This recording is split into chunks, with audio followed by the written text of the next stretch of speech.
Merry Christmas, y'all! It is Wednesday night. We are here for a Facebook Live, and tonight I'm going to share with you the secret to melting white chocolate. And I am here tonight to share the secret because I have tried every single method, and I failed at all of them except for mine. So I'm going to share the secret, and I'm going to show you exactly how to make white chocolate peppermint bark. And I'm going to also share with you another little tidbit on another little quick little chocolate 2-ingredient treat for the holidays. So, but right now I just want to focus on the white chocolate peppermint bark and melting the white chocolate.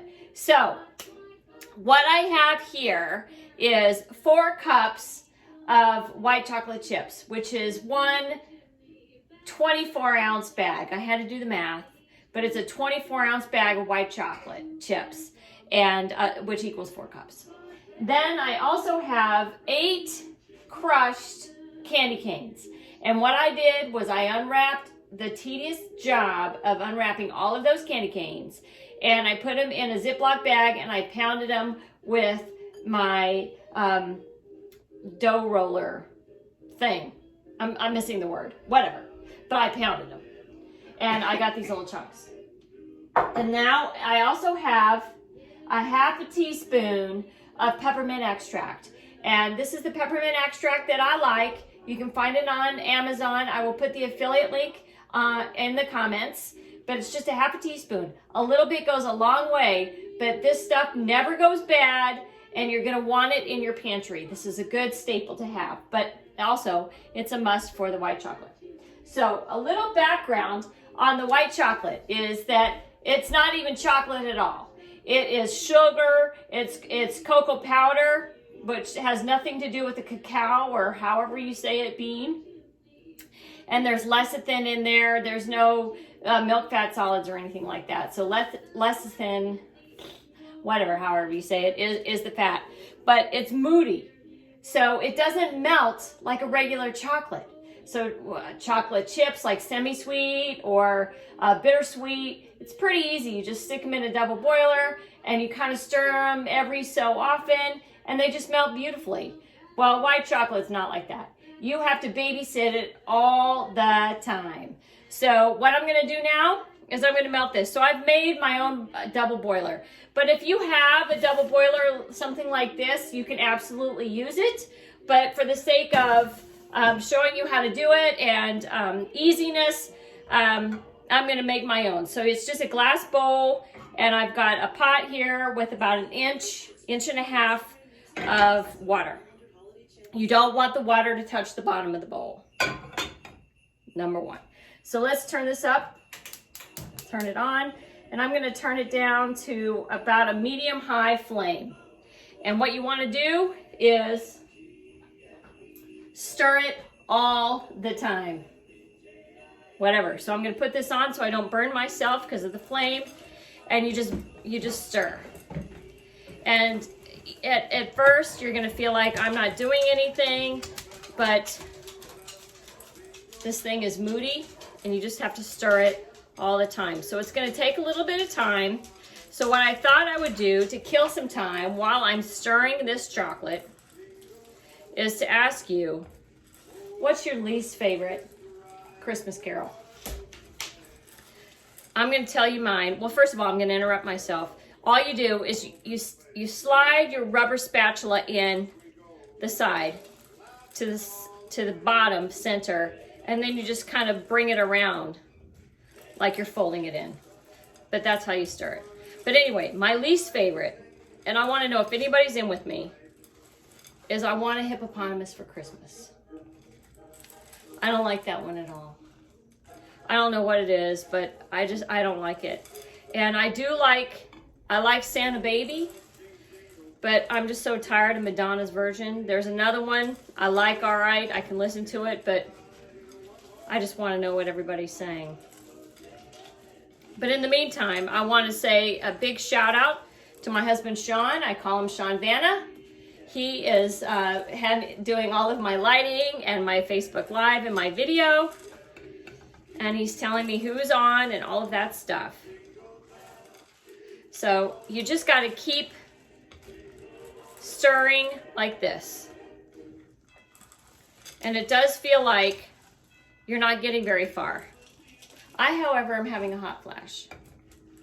But I'm just gonna keep stirring because it's hot over here on this gas stove. But see, it's starting to melt.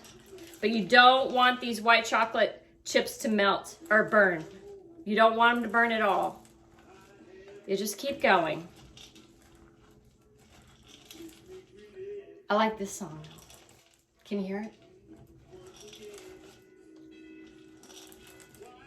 Don't be singing. Tomorrow's a good time to bake. Easter. That's right. Sean is right. Tomorrow is a great time to bake. Up here in the Northeast, we have a nor'easter. It's already started to snow. We're going to get about 2 feet of snow. Not a big fan of that because I'm from the South. But whatever. The kids are excited. They already have a snow day. And even though they're virtual, they're giving them a snow day, which is amazing. I think that's great. But tomorrow's a great day to bake and just kind of get some of this Christmas, these goodies going, if you haven't already. See, it's already starting to melt. So it's kind of getting harder to stir. But you got to just keep at it. You got to babysit these things like they're little toddlers. Just keep going. Just keep stirring, stirring, stirring. Try not to get anything on the side. But as I said, you don't want it to burn. And you don't want it to be a hard boil. All that water, you don't want it to be a hard boil in there. You just want it to be a steady, steady simmer, little bubbles. And it's just going to be hard like this for a little while to be like, oh my God, it's sticking together. It's clumping. I don't think this is working. But it is. And pretty soon it's going to be quick, like a jiffy. And all this, it's going to just start being a smooth melt, which is great. But it's starting to go. But you have to be patient. You just have to sit here. My little, I hope that it doesn't burn, but it's going to smell real good. That's going to be, well, there it is. Say hello, Philomena. Hello, Philomena. Yeah. So you guys, you got to be careful. You don't be like me. I'm going to try, don't lead by example. I'm just losing all of these chocolate chips, but I should have used a bigger bowl, probably. Make sure you use a little bit of a bigger bowl, but I was just trying to get it so y'all could see it a little bit better.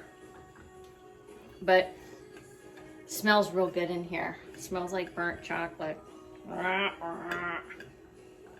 But just keep stirring, guys, because it's still, even though I'm burning a little bit, like some came out of my bowl, it's still a success story here, because this is looking exactly like, if you can see that. Can you see that? See how it looks like that? That's fine. That's what we want. Because it's starting to melt and it's starting to get sticky and gooey. And pretty soon it's going to be all smooth. And you can kind of see how it's going.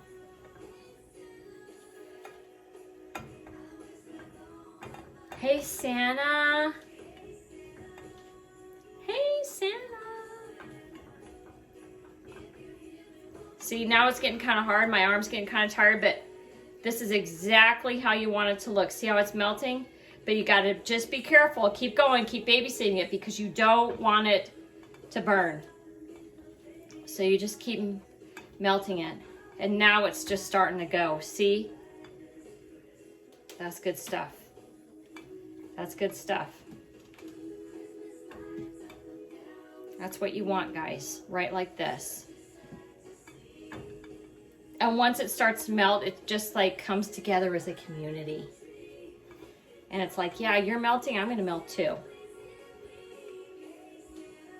And that's gonna just be a hassle to clean, but whatever. I got a snowstorm tomorrow, I don't care. I got time. But see how it's going? See how it's not even hard to stir anymore? You don't want to cover this because that if you do cover, if you think, oh my gosh, my mom used to put foil over that to melt chocolate. No, because that condensation will just ruin it and it will never melt. But see, look at that.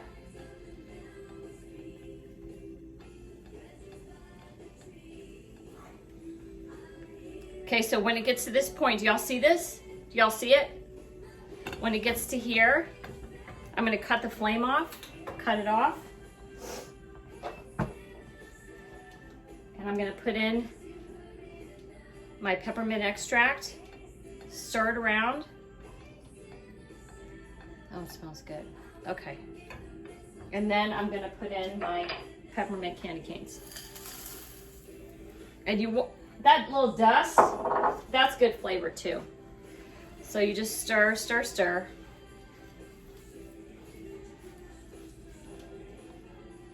Oh my gosh, it smells good.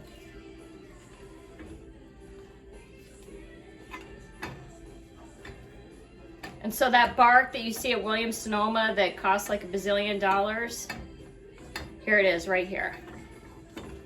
So from here, this is what you do. And don't worry, I'll rinse that off. But see how it looks right like that? That's perfect. That's what you want. And I'm gonna put it right over here on this cookie sheet lined with parchment paper. It's very important that you have this standing on standby is a baking sheet with parchment paper. And you just gotta, let me just put this in the sink. And you just want to flatten this out just a little bit. Because once it cools, you can just break it into pieces. Not necessary to cut it, you just break it. It'll turn into one big piece.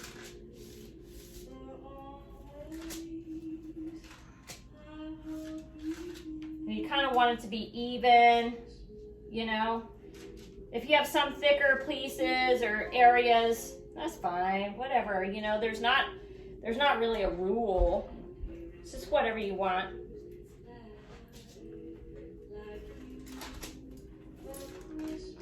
But I'm gonna leave it just like this. And that'll be a good, my hands are clean. Just so you know, they're clean. Okay. And now what I'm gonna do is you can either put this in the refrigerator, or if it's cold enough outside, which it is here, I'm just gonna stick it out on our back porch and it'll harden up in about 10 minutes and then you can break it. But I would give it probably a solid 30 minutes. And then you could break it and put it into a tin or a Rubbermaid container lined with wax paper. You could break it up. And it's going to be good to go. It's just delicious. Sharon Coughlin says thanks for the video. Oh, you're welcome. Okay, so let me just wash my hands right quick, and then I'm going to show you a quick. Okay, so what I'm going to show you now. So I still have about 1 inch of water. This is good stuff. So I just want to show you the difference in melting white chocolate and then melting like a milk chocolate. And what I have here is Andy's mints. So this is a fun recipe. It's two ingredients. It's 1 package of Andy's mints that I unwrapped. And you can also buy the Andy's mints that are already in like little shavings, but my grocery store was sold out. So I have these, and I have pulled, this is what a package of Andy's mints is. So I unwrapped all of these, not very painstaking. So you put it right here. Then the next ingredient is Ritz crackers. So, and then you're gonna need two forks to like turn the Ritz crackers inside the chocolate once it melts. And then you place them on a parchment lined baking sheet again. And I tell you guys, they're like crack. They're so good. But really, they taste just like Girl Scout Thin Mint. For real, for real. They're so good. And so what I figured out is one package of Andy's chocolates is about 16 Ritz crackers. So I've tried it out. It's good. It's tested. And so I've got my Ritz crackers here on standby. So what I'm going to do is turn this bad boy back on, burn that white chocolate a little bit more, but turn it on a medium-high flame again. Mint chocolate. Get mint chocolate. I'm going to, I got a new mitt. And see, it's already melting. I don't know if Sean Vanna can come over here, but see how it's already melting, and it's just easy. And you really don't have to babysit this like you do white chocolate. It just melts so easily. All milk chocolate, dark chocolate, they all melt so easily. And one reason why a lot of people melt things like chocolate in the microwave, and that's great. And if it works for you, awesome. But for me, it doesn't. Doesn't work at all for me. And the 30 minutes, pull it out, stir. I don't know. I have a microwave block. The only thing I can cook really in a microwave is some popcorn. So this works for me. And look, it's just easy. And I like to just monitor it like this. You don't have to babysit or anything. I'm just playing around with it now just to kill time. But it just is so much easier to melt than white chocolate. So even if you're going with bittersweet or anything, but just see how quick. And that's because of that cacao bean. This is like true chocolate. Chocolate itself melts really easily. But again, you don't want to burn it. And you can play around with it, but you can also just kind of leave it. Not for that long, just stir every so often, but this isn't going to take but a second. And I just want to show you how I dip the Ritz crackers in there. It's so easy. It's 2 ingredients, and you're like the hero of the house if you make these. I saw this I wish I could claim this recipe. I wish I do, but I've got to give credit. I saw this all over Instagram, and I was like, dang, I gotta try this. So I did, and it's good. It was really good. And you would never think that it was just these 2, and it takes, look at this. It's done. That's done. So what I'm going to do is I'm going to turn the flame off. It's going to pop. Okay. Then I'm going to put this here, as hard as that is to not eat it. I will refrain. And then you just take your Ritz cracker, you dunk it in, you take your 2 forks, I wipe it so it's clean, and I put it down. Dunk. Philomena's husband likes this. Oh, that's good. Hello, Philomena's husband. You know what? Give her a break and make these. Because you will love them. But be sure and share. Because I think if you make them, you're going to eat them all yourself. You've got to share these. And you just put them on this. It doesn't matter. Look at all these drips. Psh, whatever. Doesn't matter. But see how easy this is? I got some tenor singing in the background. I just got to share this with you guys. So my son is in chorus, and he's not a big fan. He's been dubbed a baritone, and he's had to been singing a Christmas carol in Italian. He's not happy. So Frosty the Snowman in Italian doesn't work. Okay, so we're just going. That tenor guy is a good singer. I didn't even look behind me to see who it was. But see how easy this is? Look at how quick. And you can give these as like gifts if they make it that long, or you can make a few batches because it's really, really quick. So you can keep them for yourself and give them as gifts. You can put them in like a little bag and give them to your friends or family or your neighbors.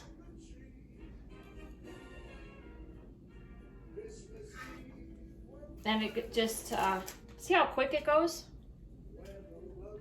What I did is I made these and I just put them in a little tin. I lined each side, so I lined the bottom with wax paper, and then I stacked them, and then the top with wax paper, and I just keep them at room temperature.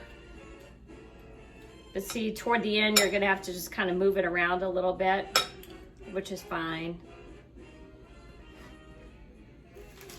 I'm gonna just do 2 more for you guys. Cousin Mary from Connecticut. Hi, Mary. Thanks for tuning in. You gotta make these. I'm making a mess all over my stove. But look at how quick, guys. This is really a 5-minute craft, or, you know, little treat. It takes no time at all, and I could probably make some more, but I'm going to sign off for now. But let me just recap what we've done. So we made some white chocolate bark. This is gonna go outside for about 30 minutes, so it'll harden, and then I'll crack it into pieces and I'll give it away. What I don't personally eat, because I will, and whatever, it's Christmas. And then I showed you the difference between melting white chocolate, which you have to babysit, and how quick it is to melt a milk chocolate. And what I did was, the milk chocolate I used was just Andes Mints, and it was just as easy as melting a semi-sweet chocolate chip, really. And I dipped these in Ritz crackers, 2-ingredient treat, and you're good to go. It tastes just like a Girl Scout Thin Mint, no joke. But I hope that you guys have happy baking. Hopefully tomorrow, if you're stuck in this nor'easter, you'll be baking like crazy or making these fun little chocolate candies. But in the meantime, subscribe to my YouTube channel at Farmhouse 1820 or Brooke Fettigan, and also subscribe to my blog at farmhouse1820.com. And I'm also sharing a lot of quick tips and a lot of quick little crafts right before Christmas. So I hope everybody is safe and healthy and happy, and I will see you next week. Bye.